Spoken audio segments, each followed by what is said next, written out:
메시지 성경 사도행전 2장을 간략히 살펴보겠습니다. 이날은 오순절, 제자들이 한자리에 모여 있을 때 갑자기 하늘로부터 거센 바람 같은 소리가 들리며 성령이 불의 혀처럼 그들 각 사람 위에 임했습니다.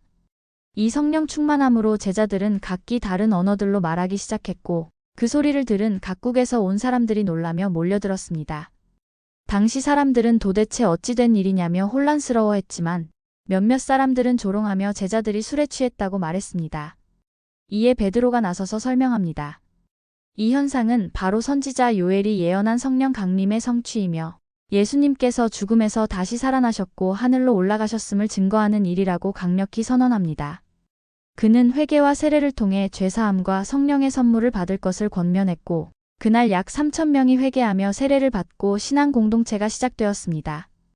여기서 우리는 성령의 임재와 복음의 시작, 그리고 초대교회의 형성의 중요한 순간을 볼 수 있습니다.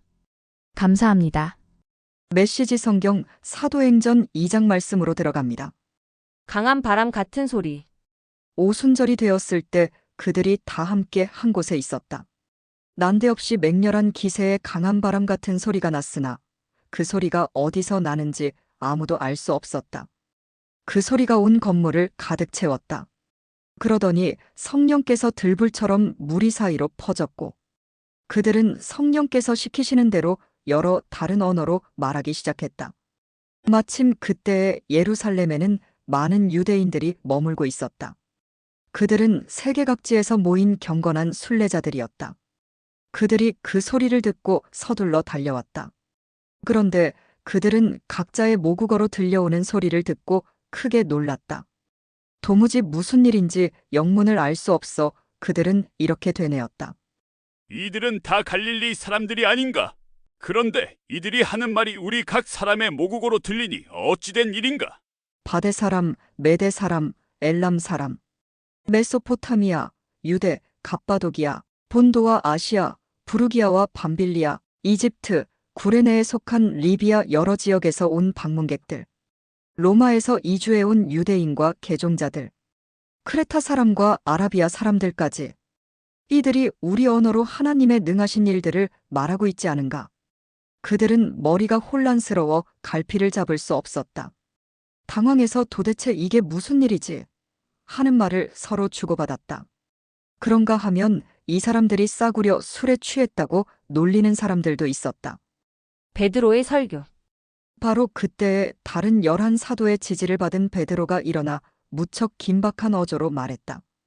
유대인 동포 여러분과 예루살렘을 방문 중인 모든 여러분, 잘 듣고 이 이야기를 바로 하시기 바랍니다. 이 사람들은 여러분 가운데 일부가 생각하는 것처럼 술에 취한 것이 아닙니다. 이제 겨우 아침 9시인데 취할 시간이나 있었겠습니까? 이것은 예언자 요엘이 장차 일어날 것이라고 알려준 일입니다. 하나님께서 말씀하신다. 마지막 때에 내가 모든 사람에게 내 영을 부어줄 것이다. 너희 아들들은 예언할 것이며 너희 딸들도 예언할 것이다. 너희 청년들은 환상을 볼 것이며 너희 노인들은 꿈을 꿀 것이다. 그때가 이르면 나를 섬기는 남종과 여종에게 내 영을 부어줄 것이니 그들은 예언할 것이다. 내가 위로 하늘의 이적과 아래로 땅의 표적을 베풀 것이니 피와 불과 소용돌이치는 연기, 주의 날, 무섭고 기이한 그날이 오기 전에 해가 어두워지고 달이 핏빛으로 붉어질 것이다. 누구든지 나 하나님에게 구해달라고 부르짖는 자는 구원을 얻을 것이다. 이스라엘 동포 여러분, 이 말을 잘 들으십시오. 나사렛 예수는 하나님께 온전히 인정받으신 분이셨습니다. 하나님께서 그분을 통해 행하신 기적과 이적과 표적들은 여러분이 이미 다 알고 있습니다. 이 예수께서 하나님의 주도 면밀하신 계획에 따라 법을 제멋대로 주무르는 사람들에게 배반당하시고 여러분에게 넘겨졌습니다. 여러분은 그분을 십자가에 못 박아 죽였습니다. 하지만 하나님께서 죽음의 밧줄을 푸시고 그분을 다시 살리셨습니다. 죽음은 그분의 상대가 되지 못했습니다. 다윗이 이 모든 것을 말했습니다. 내가 항상 내 앞에 계신 하나님을 배웠다. 그분이 내 곁에 계시니 그 무엇도 나를 흔들 수 없다. 내 속에서 온통 기쁨과 희열이 넘쳐 나는 소망의 땅에 내 거처를 정했다. 주님은 절대로 나를 음부에 버리지 않으실 것이므로 나는 죽음의 악취조차 맞지 않을 것이다. 주님께서 내 발을 생명길에 두셨고 주님의 얼굴은 온 사방에 햇빛 같은 기쁨으로 빛난다. 사랑하는 친구 여러분, 여러분에게 더없이 솔직히 말하겠습니다. 우리 조상 다윗이 죽어서 묻혔고 그 무덤이 오늘도 분명히 우리 눈앞에 있습니다.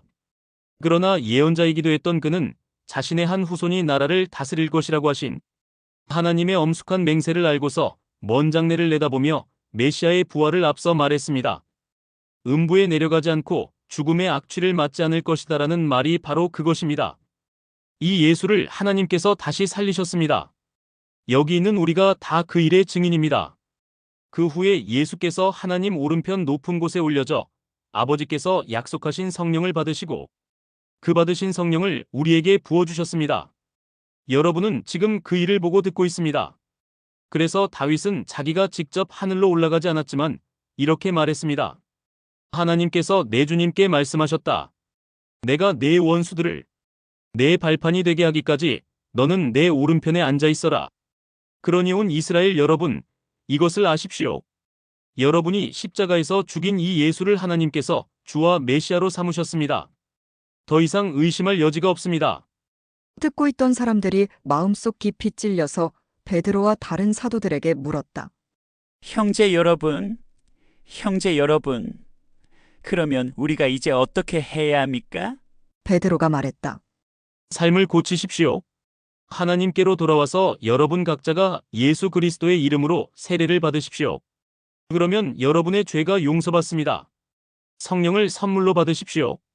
이 약속은 여러분과 여러분의 자녀들은 물론이고 멀리 있는 모든 사람들까지 우리 주 하나님께서 부르시는 사람이면 누구에게나 해당됩니다.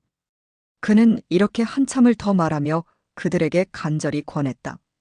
이 병들고 무감각한 문화에서 빠져나오십시오. 여러분이 할 수 있을 때에 어서 나오십시오. 그날 약 3,000명이 그 말을 믿어서 세례를 받고 등록했다. 그들은 사도들의 가르침과 공동생활과 공동식사와 기도에 자신들의 삶을 들였다. 주위에 있던 사람들 모두가 사도들을 통해 이루어진 모든 이적과 표적을 보고 두려워했다. 믿는 사람들 모두가 무엇이든 공유하면서 멋진 화합을 이루고 살았다.